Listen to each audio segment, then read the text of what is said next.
Nagsimula lahat sa simple na pangarap.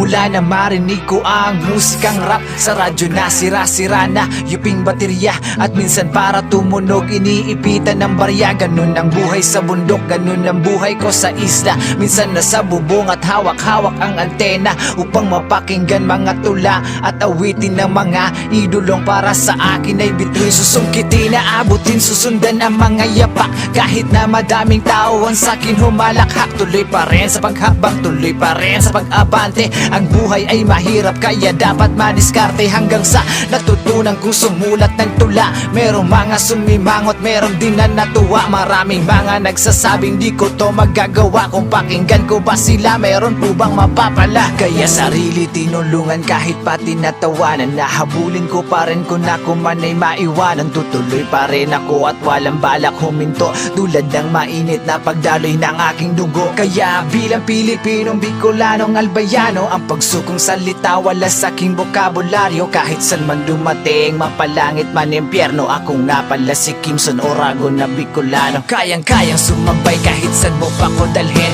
Basic rap lang aking baon, kayang-kaya ko pa rin. Maanan ba o madabao, kahit pa kulit pa rin.